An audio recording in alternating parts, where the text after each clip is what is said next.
예. 지금 작업할 거를, 이 중요한 거거든요. 이게 제가 이게 시간 간다고 안 하려 했는데, 튜닝을 해도 안 되기 때문에, 그래서 이거는 어떻게 확인할 수 있냐 같으면은, 도화를 닫았을 때는 좀 뭔가 탁하다. 도화를 여니까 좀 선명하다.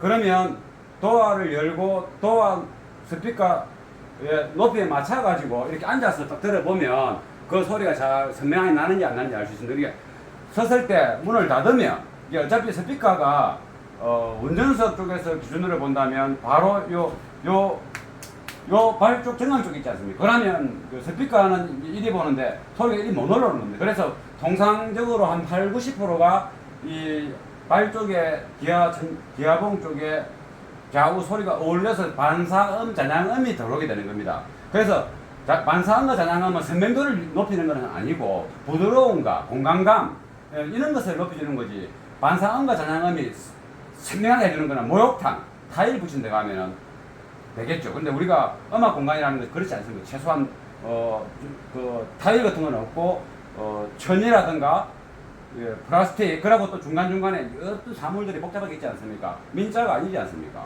그래서 그런 것들을 개선하고 이해를 해야만 이 카오디오의 개선을 하는데 기초적인 어떤 내용 중에 하나인 겁니다. 이걸 알고 가야 됩니다. 이번 기회에 제가 이제 작업에 좀 간단하게 해보려 했는데 안 되니까 이게 동영상을 한번 찍어보는 겁니다. 그리고 이해를 돋구기 위해서 제가 이걸 준비했는데 뭐냐면, 저 도어에 있는 스피커와 도어 커버를 딱 꽂으면, 이제 도어 커버를 빼고 들으면 맑게 납니다. 그런데 이제 베이스가 잘 안 납니다. 이게 왜냐하면 주변에 발생되는 이런 배음 같은 거, 이게 이제 배음이라는 것은 여러 가지가 있는데 이게 현재 주파수의 두 배 높은 주파수를 배합을 하는데, 제가 말하는 배음은 그게 아니고 우리가 요런 게 있습니다. 차에는 많이 필요하고 홈 오디오도 있습니다. 이 스피커가 벽에 바삭 붙는 거와 이만큼 떨어진 거 차이 나죠. 그럼 반사음이라고 이야기합니다. 이것은 배음이라 하진 않고, 배음은 이제 스피커 이 콘지 주변에 바로 벽면, 이게 100%에 여기서 반사되는 그것을 배음이라고 생각하면 됩니다. 제가 항상 이야기하는 그걸 보고 배음이라 하는 겁니다. 그러면 이 도어를 닫고 닫았는데 카바를 도어 트림을 빼고 들으면 이 배음 발생이 거의 없기 때문에 베이스가 안 나고 굉장히 맑게 납니다. 근데 그렇게 들을 수는 없지 않습니까? 그래서 새로 도어를 만들면 이제 스피커가 도어 표면하고 비슷하게 맞추면 이제 튼튼한 인클로즈의 질감과 스피커가 체결이 잘 되어 있으면 저음도 나주는데, 현재 기본적인 이제 그 개조가 안 되어 있는 OEM 도어의 도어 트림을 빼고 스피커만 박았을 때는 완성도가 떨어지는 엔클로즈 표면이기 때문에 저음이 많이 적어지고 대신에 맑게 나죠. 이게 도어 트림을 꼽았다 치면 이제 배음 발생이 일어나는 거죠. 배음 발생이 일어나면서 저음도 많이 살아납니다. 그래서 그 배음은 이런 겁니다. 제가 지금 이렇게 이야기할 때 옆에다가 이렇게 이야기하면 다르지 않습니까? 그리고 정면에서 이 얘기할 때 하고, 여기서 내 얼굴 뒤에는 얼굴 볼 크기 외에는 없지 않습니까? 그런데 내가 이렇게 이야기하면 또 달라지죠. 똑같은 입이고 똑같은 목소리고 똑같은 톤에 똑같은 압력을 가해서 이야기합니다. 그러나 이걸 떼면은 또 달라지지 않습니까? 요것을 배음이라 보면 되는 겁니다. 근데 현재 저 차 개선할 거는 뭐냐면은 이 배음도 있지만 이것도 있는 겁니다. 이것도. 그러면 정면에서는 여기 있어도, 요거 한 거 간단한 거 준비해봤는데, 이 포터를 쓰는 겁니다. 정면에서는 이렇게 이야기하면 큰 차이가 없겠죠. 많이 차이가 안 나죠. 그래도 안 좋지 않습니까? 이거 큰 거를, 만약에 이게 작은 게 아니고, 이게 크면은 좀 낫겠죠. 이렇게. 정면에서 봐도. 그런데 이게 작으면 차이가 나지 않습니까? 그런데 우리는 정치자는 거기 있고 스피커를 이루고 있지 않습니까? 그럼 45도로 해야 되겠습니다. 이 소리와, 지금 현재 제가 이제 이 소리 이야기하는 거와 이거 뺀 거하고 다르지 않습니까? 그러니까 현재 저 차가 이제 도어 트림을 꼽으면 이 링도 스피커보다 구경이 적고 요래되어 있는 상태죠. 이렇게. 그러면 이게라도 크면 좀 낫는데, 이렇게 크면 작지 않습니까?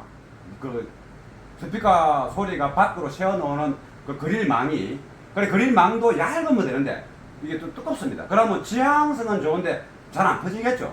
그래서 지금은 이제 이해를 돋구기 위해서 요거를 제가 이렇게 얘기할 때와 요리할 다르겠다. 그걸 고찰해 봅니다. 그래서 막지 않게 들리지 않습니까? 요라면 맑은데 요라면 덜 막지 않습니까? 그래 그것을 최대한 해결한다. 근데 이제 오디오 이제 하이엔드 거 작업할 때는 스피커가 무조건 그런 부분 때문에 바깥으로 정치자의 눈에 콘지가 보이도록 작업하는 겁니다. 그런 문제들 때문에. 그래서 일반적인 이제 합급 시스템, 이게 초보 입문자 시스템에는 작업비도 많이 들어가고 개선비도 들어가고 또 도화가 표가 나기도 하고 그러니까 그만 조금 좋아지는 거 별 차이 없으니까 그대로 하지만은 이제 중간급 수준으로 가면 음악에 이제 볼륨감도 생기지고 또 나름대로 또 볼륨감이 있는 만큼 항상 선명도가 기본으로 유지돼야 됩니다. 볼륨만 막 크면 멍멍해서 못 듣거든요. 그래서 이제 고음 조금 이제 위에 있으니까 그게 짹짹거리니까 크게 하면 시끄럽고 막 그런 건데 중저음과 중음도 또렷하게 최대한 놔줘야 베이스가 많이 와도 우리가 이제 고급 하이엔드에서는 특별히 베이스를 많이 듣는 경우는 없지만은 중간급 시스템에서는 좀 베이스가 쿵짝쿵짝 이래야 그 가치를 또 바라고 다시 또 그걸 또 사람들이 좋아하고 그렇기 때문에 그 초보 단계에서 중간급으로 진입될 때에는 일단은 베이스가 좀 빵빵 때려줘야 각 오디오의 묘미를 느끼고 오디오를 이제 쉽게 말해 돈을 쓴 데 대한 보람도 느끼고 좀 더 좋은 소리가 나면 어떤 소리가 날까라는 생각하에 더 돈을 아껴서 투자할 생각을 하게 되는 거죠. 그런데 이제 중간급 갔는데 너 이제 멍청해지고 고음만 짹짹거리서 하고 베이스는 우글우글거리고 그러면 이제 포기해야 되겠죠. 오기가 생겨서 돈이 좀 있는 사람은 더 좋은 제품을 갖다 붙이겠죠. 해보자. 이런 전반적인 개선이 안 되면 답이 없다는 거. 저도 마찬가지입니다. 그걸 개선 안 하면 저도 답이 없는 겁니다. 그래서 원하는 단계가 있으면 그 원하는 단계의 기초적인 공사가 정확하게 이루어져야 그 다음 단계에 넘어갔을 때 쉽게 쟁취할 수 있다는 거. 그래서 지금 오늘은 개선하는 것을 동영상으로 한번 보여드리겠습니다.